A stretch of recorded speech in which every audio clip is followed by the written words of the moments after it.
Friends, welcome to Biology Made Easy. Now we'll discuss the structural polysaccharides, because in the previous video we have discussed storage polysaccharides. So now we'll discuss structural polysaccharides. And the examples of the structural polysaccharides are, one is cellulose, the other is hemicellulose, then cellulose, chitin, pectin. These are some of the important examples of structural. Now first let us discuss cellulose. Cellulose is usually fibrous in nature, and it is a glucosan, means it is made of only glucose. We can call it also, it is a Pyran. You can call it a hexosan, because glucose is a hexose molecule, and that is in pyranose form. We call it Pyran, fibrous, and it is also a homopolymer or homopolysaccharide, you can tell. These are the characteristics. Now this cellulose is the most abundant carbohydrate of plant kingdom, and it is completely absent in case of animals. The cellulose, usually the cell wall of all plants is made of cellulose. That is the most abundant. Now the cellulose is a polymer of beta-D-glucose, while the starch and glycogen, they are polymers of alpha-D-glucose. So when several beta-D-glucose molecules will combine together, naturally the bonds will be beta-1,4 glycosidic bonds, because they will be attached like this, beta-1,4 glycosidic bonds. Suppose let us take one example. This is hydroxyl group, this is H group. This is the position number 1. The other one,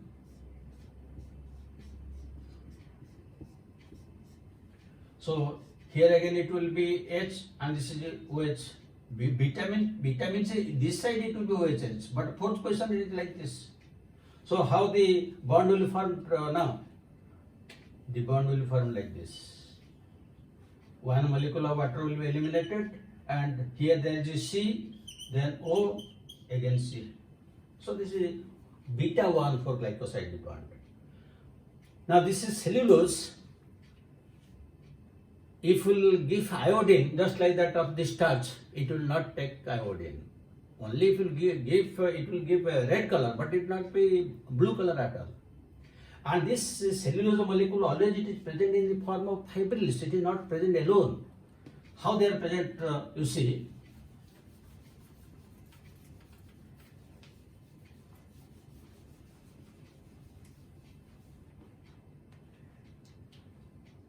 Cellulose, 100 molecules of cellulose will give rise to one micelle. 20 micelles will give rise to microfibril or elementary fibril, and 250 elementary or microfibrils will give rise to one fibril, or we can tell it a macrofibril.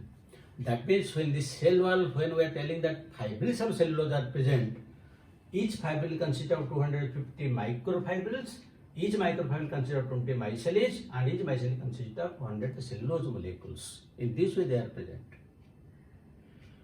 And where the cellulose is abundantly present, in case of cotton, we will get more than 90% of cellulose. While the paper in which we are writing, that is also made up of bamboo pulp, or you can tell even the plant pulp. So that is also carbohydrate, but maximum is usually present in case of cotton. Though it is present in all plants, but maximum it is present there. Now this cellulose when it undergoes reactions with the other chemicals, it also has some useful functions. For example, if cellulose will be treated with alkali and it will give rise to cellulose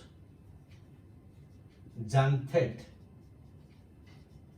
then this will give rise to rayon, which is the artificial fiber that we use in our fabrics, clothes. If cellulose nitrate, this is used in explosives like dynamites, and also it is used as a propellant in rockets. Similarly, cellulose acetate, this is usually used in case of plastics and in case of the photographic films. And another is carboxymethyl cellulose. This is usually used in case of ice creams. So these are the diverse roles played by also the cellulose. Now you come to the second one. The second one is hemicellulose. Hemicellulose, it plays a structural role and it is a heteropolysaccharide. Heteropolysaccharide, along with cellulose, it is also present in cell wall, and it consists of four. One is mannose, galactose, xylose, and arabinose. These two are hexosugars and these are pentosugars. These are pentosugars, these are hexosugars. This is hemicellulose. It is a heteropolysaccharide. Now if we come to the callose. Callose is a polymer of again beta glucose, where they are connected by means of beta 1,3 glycosidic bonds. Beta 1,3 glycoside bonds. And where this callose is present? It is present in the seed tubes in plants. In winter there is no translocational food materials. Why? Because this is a seed tube and this is the seed pore. These seed pores are blocked due to deposition of callose in the form of a pad. These are known as callose pads, insoluble. Similarly, when in the pollen mother cell there will be meiosis to give rise to pollen tetrads, just around the pollen mother cell there will be deposition of callose, so that there will be complete blockage of translocation of materials because it is undergoing cell division. So this is also a structural polysaccharide. Now next you come to chitin. Chitin is the second most abundant after cellulose in the animal kingdom, or also you can tell plant kingdom. The chitin is a homopolymer. Why it is a homopolymer? It is formed by N-acetyl-glucosamine. Glucosamine is amino derivative of glucose, and when its polymer is formed, we get this chitin, and shortly we can call it as NAG. This NAG is present also in case of bacteria. NAG, NAM, they are present alternately. And this chitin is usually present in the exoskeleton of insects. Their feathers, they are made up of this chitin. Then next you come to pectin. Pectin is usually present in the middle lamella of our plant cells, and this is a polymer of alpha D galacturonoric acid. Galacturonoric acid. That means it is acid derivative of galactose, and this polymer gives rise to pectin, which is present in the middle lamella. So these are some of the heteropolysaccharides. Then we'll discuss what are mucopolysaccharides.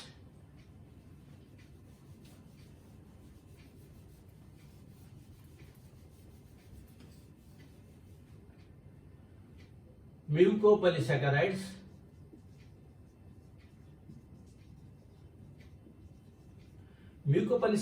are usually slimy to touch, just gum-like, and some of them may be homo, some of them may be hetero. Most of them are usually heteropolysaccharides, and they are slimy to touch. They are not classified under this storage or structural or homo, hetero. They are not. They are separate.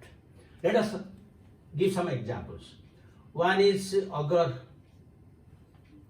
This agar is obtained usually in our tissue culture, and also it is used during electrophoresis.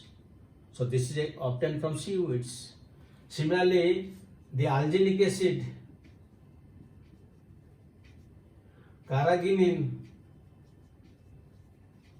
all these three, they are mucopolysaccharides obtained from seaweeds, and they are all slimy to touch.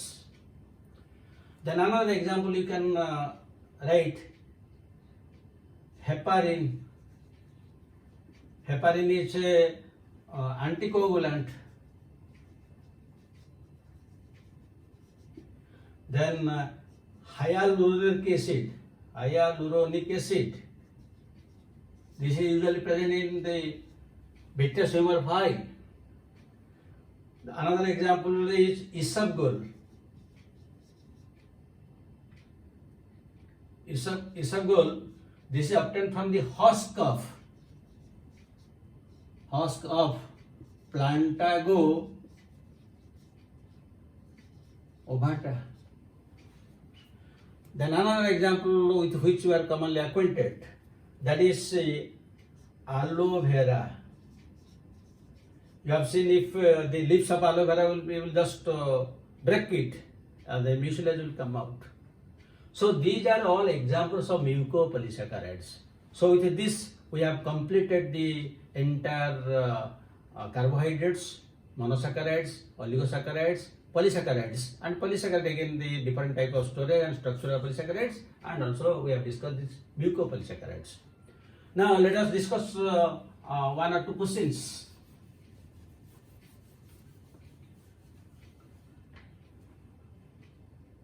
One question we can discuss: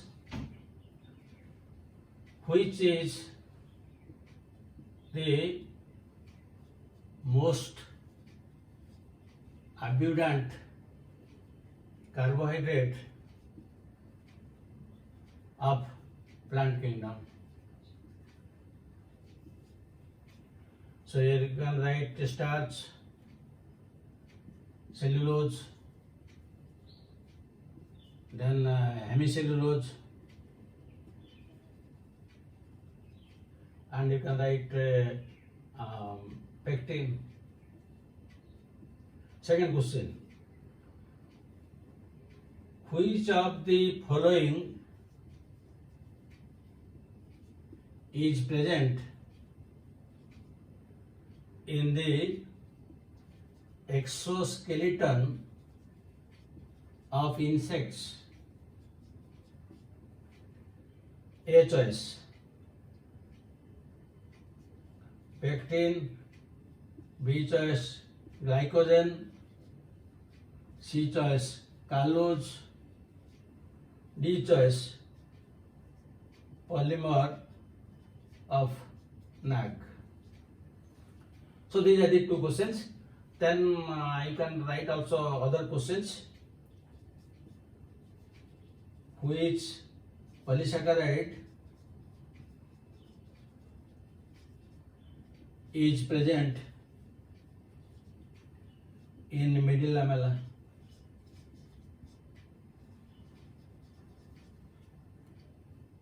Then you can write chitin, B choice pectin, C choice mucopolysaccharides, and D choice you can write cellulose. So you will be able to answer all these questions after going through the video. Thank you very much for watching it. Again we will meet and with another part, that is the lipids and fats. Thank you very much. Have a good day.